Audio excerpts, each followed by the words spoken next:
Baik, pemirsa, tadi kita sudah mendengarkan bagaimana keterangan Mas Fahmi dari data yang dimiliki oleh Drone Emprit. Seperti apa yang terjadi, apa yang dilakukan oleh para penipu ini yang Mbak Devi, ini sepertinya sudah ada di depan mata korban-korbannya, target-targetnya. Ya sudah, tinggal bikin aja akun bodong, akun palsu, akun bot atau apapun itu dikatakan Mas Fahmi, dan sudah masuk jebakanlah para korban itu, Mbak. Ya, memang dunia digital itu membuat, mohon maaf, kita semua istilahnya menjadi telanjang, transparan. Karena kita kan juga dengan senang hati, dengan ikhlas menumpahkan apapun.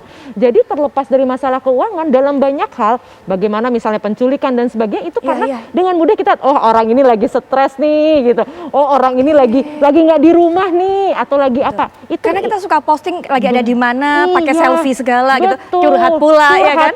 Terus nanti profil picture tiba-tiba gelap. Oh, itu gampang tuh bagi orang-orang yang memang mengincar orang-orang yang depresi, dengan mudah dia, oh ini gampang nih, tanpa perlu melakukan effort usaha apapun, gitu ya. Nah, terus persoalannya lagi adalah sekarang dengan kasus ini para pebisnis manapun harus sadar bahwa udah terjadi perubahan budaya. Budaya sekarang tuh budaya super cepat. Karena lihat orang sekarang tuh kalau membuka website atau apapun, hitungannya sudah kalau sudah lebih dari 3 detik pindah. Jadi ketika tadi yang disampaikan oleh Mas Fahmi tidak dilayani dengan cepat, langsung tuh emosinya naik gitu kan. Begitu emosi naik, orang sudah tidak rasional lagi. Ketika ada yang merespon, itu buat dia adalah sebuah kebahagiaan. Alhamdulillah. Ya udah Mas, gimana nih nanu gitu kan, langsung ngomel, langsung apa dan sebagainya. Nah, itu yang ditangkap betul oleh orang-orang yang memanfaatkan situasi kelemahan emosi kita tadi. Jadi catatannya adalah bagi perusahaan-perusahaan, sekarang Anda harus betul-betul memperbaiki sistem pelayanan pada customer Anda. Kalau Anda tidak mau kemudian kepercayaan terhadap perusahaannya jadinya turun. Kalau sudah kayak begini, problemnya adalah tren riset dunia menunjukkan orang makin nggak percaya pada institusi resmi. Nah, ini nanti yang justru bukan hanya menyebabkan Anda kehilangan customer, tapi banyak dana-dana customer atau hal-hal lain yang harusnya bisa dimanfaatkan untuk hal produktif akhirnya hilang sia-sia karena apa, kitanya tidak memberikan perhatian serius pada orang-orang yang sudah jadi keluarga kita. Baik, Mas Fahmi, mungkin penutup ada tips Mas Fahmi untuk masyarakat agar tidak terjebak seperti hal-hal seperti ini lagi, agar mereka juga bisa lebih berhati-hati. Jadi tipnya itu kalau bisa sih ada 2 ya, ini dari masyarakat dan juga perbankan sendiri. Masyarakat kalau bisa jangan komplain itu di timeline, ya. DM saja, telepon atau datang, itu biar orang nggak tahu. Jadi nggak ada orang yang tahu bahwa kita punya masalah perbankan, itu nomor 1 kalau bisa. Kemudian yang kedua, kalau memang terpaksa, kadang-kadang kan banyak itu yang bilang, Mas itu kalau saya DM itu 2 bulan kadang juga nggak dibalas. Nah ini persis seperti Mbak Devi bilang tadi. Ini juga tantangan buat perbankan. Tolong itu dinaikin ya responnya. Kata orang kalau nge-DM ya langsung aja dibalas. Jangan sampai duluan sama yang lain gitu. Jadi kalau misalnya pakai DM ya private message kemudian kasih timeline, ya hati-hati. Jangan ikutin akun-akun yang tidak ada centang birunya. Dicek dulu dengan hati-hati gitu. Ini yang paling penting karena ketika dia mengekspos masalahnya, artinya dia siap terima risiko bahwa ada penipu yang siap-siap untuk menghajar dia.